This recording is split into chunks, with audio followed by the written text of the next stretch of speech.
Before we get to our final question for this part of the program, I do want to remind you, if you have a card and would like to ask a question, please write the question down along with your name and your address. These will be collected right at the start of our 10-minute break, right after our final question, okay?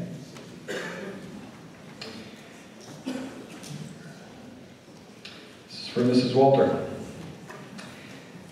Other towns, such as Guilford, offer a tax relief program for senior property owners based on income and length of residence. Would you support such a program as our first selectman? At this moment in time, we do provide a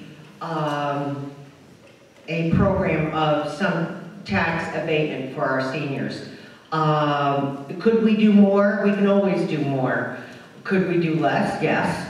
I know in Branford, my mother has been paying 25% of her property taxes for years, with the balance, 75% of those taxes to come out of her estate. But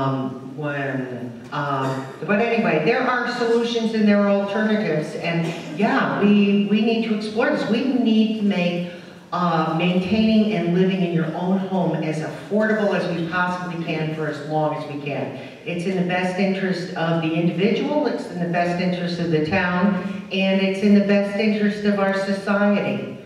Thank you. Mr. Semino?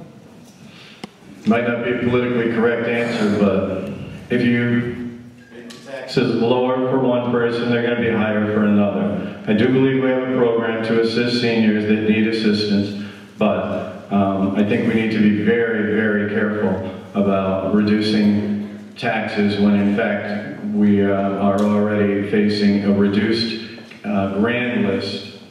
So I think we're doing a pretty good job, and I'd like to see us continue. We offer a tax abatement program. We offer a deferment program. The abatement and deferment program, 3 years ago, we increased the income levels for eligibility from $45,000 to $55,000 to allow for more seniors to be eligible.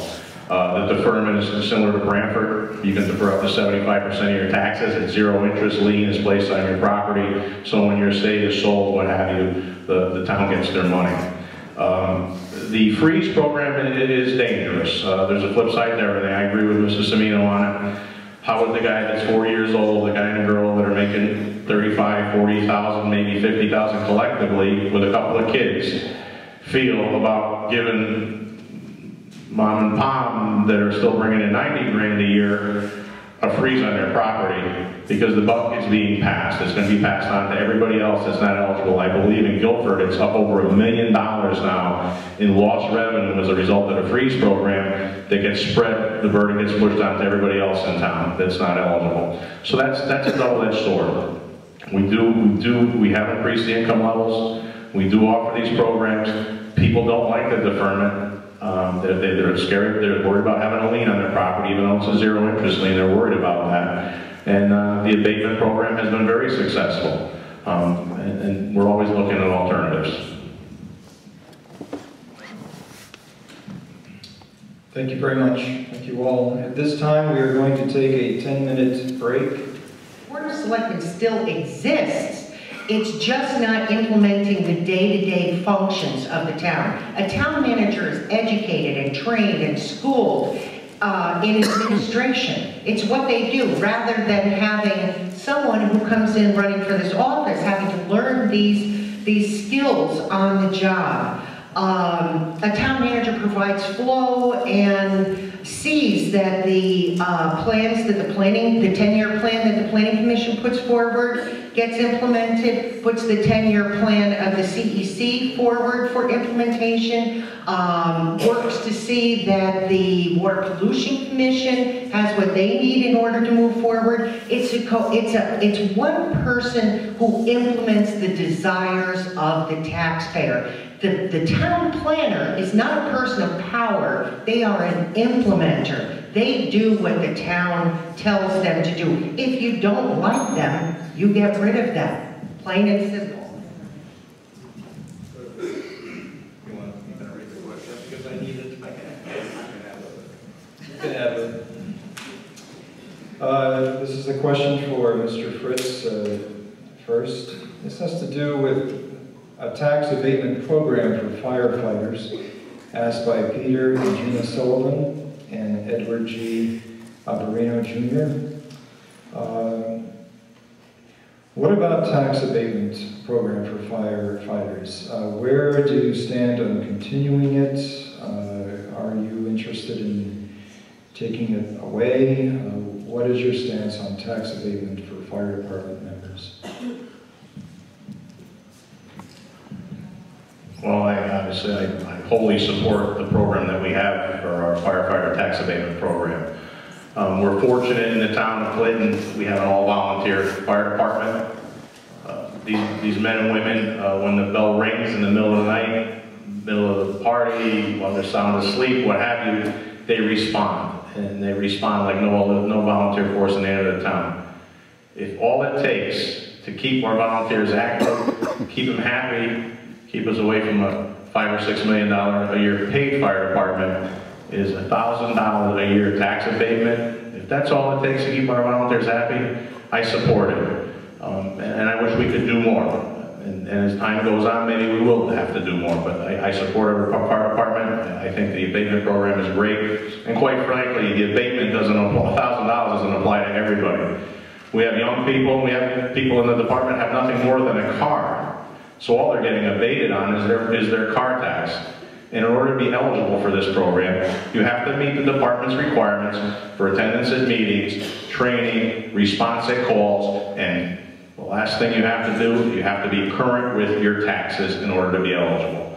So the stipulations that the department puts on regarding calls, training, attendance at meetings are very, very strict. And for these guys to commit to it like they do for the residents of this town, and the cost to the town, which this year I believe was about $55,000, it's well worth it. Thank you.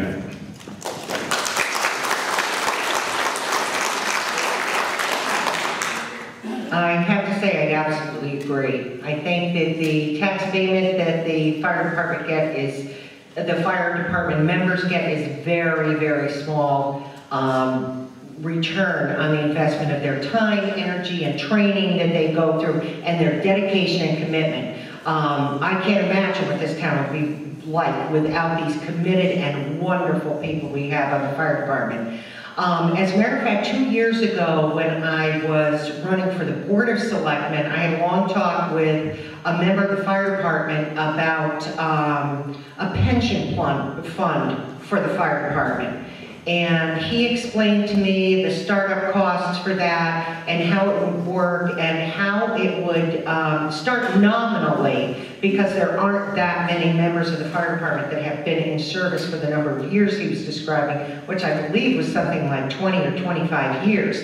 And the startup cost was, I believe he quoted me, about $300,000 to get this pension plan rolling. And frankly, to me, taking that money from the undesignated fund and getting these people a long-term reward for their dedication and their service to this town would be money well spent, and I would heartily endorse not only giving them the tax abatement, but working to give them a pension for their years of service.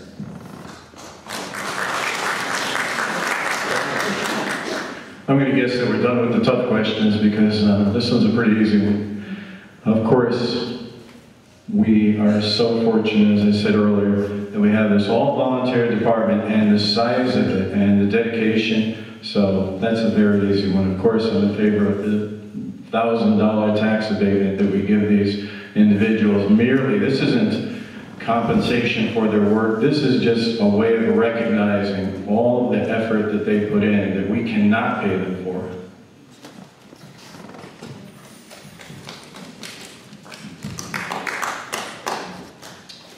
Mrs. Walter, this question is for you from Andrea Rue. She asked, how will you fix downtown while also decreasing taxes. And I think this may have to do with encouraging commercial development, but I'll let you answer as you see fit. Okay.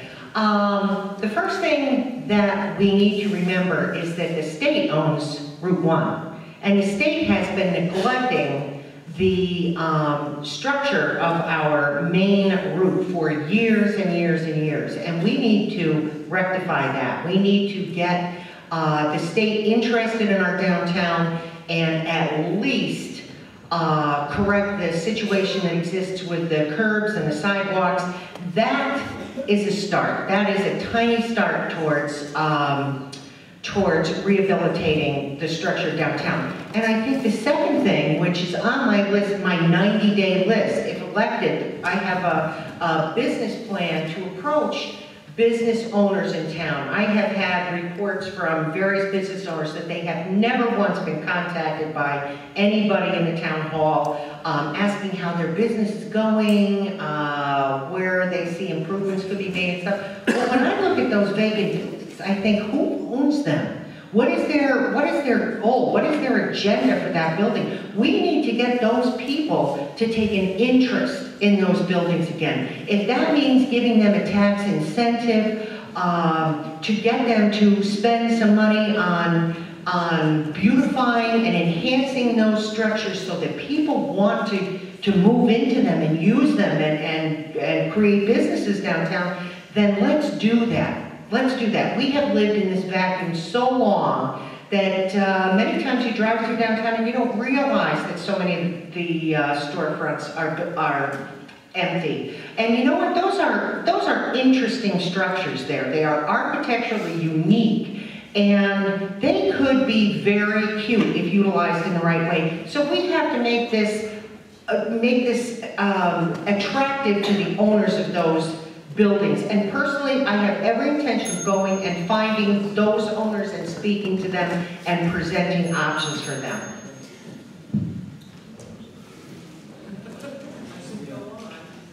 We need a town planner. It's pure and simple. We need a town planner, and we need to put together a town plan of development.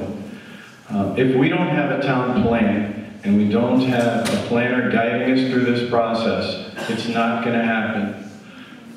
We had a town planner, Jay Northrop, and he was doing a great job, and there were many committees that were meeting. We were planning the east end of town, the west end of town, downtown. As the chairman of the Historic Village District Commission, I put together a plan for the development of Main Street many years ago. And the problem is that if you don't have a town planner, it's not going to become implemented. We need to restore that position. I have several ideas of how we can find the funds within the budget. By one of the things that I said, and I want to say again, is that several years ago we joined the Regional Health District. I predicted at the time that our $75,000 budget for the health department would explode, and we're now over $200,000. We don't have a health department in town hall. You have to go to Old Saybrook. We get less service for more money. Let's rehire an in-town sanitarian. Let's take the money we recoup from that change. Let's hire a town planner. Let's implement a town plan of development with his guidance, and the centerpiece can be the Unilever property if we market it correctly and attract the right entity. Okay, the question was actually about the downtown and how we're going to revitalize it without raising taxes. So I'll stay on point with that. First of all, the state of Connecticut does not do curbs and sidewalks on a state road. It's the town's responsibility. They pave the road. They'll handle the drainage in the road. They do not do curbs and sidewalks. Revitalization Committee came up with conceptual plans. We've gotten a grant for one small piece of it, which is the Indian River area. We've applied for a $500,000 steep grant to take it from Indian River to Post Office Square, which is streetscape improvements along that area. Okay? And I also mentioned earlier the jobs program grant that was approved up in Hartford last week. That includes money for municipalities, $30,000 or less, for their downtowns, for their main streets, to revitalize them. And working with the governor's office, a state representative that I'm very familiar with, happen to be related to her, and our local representative and senator, we were able to get that through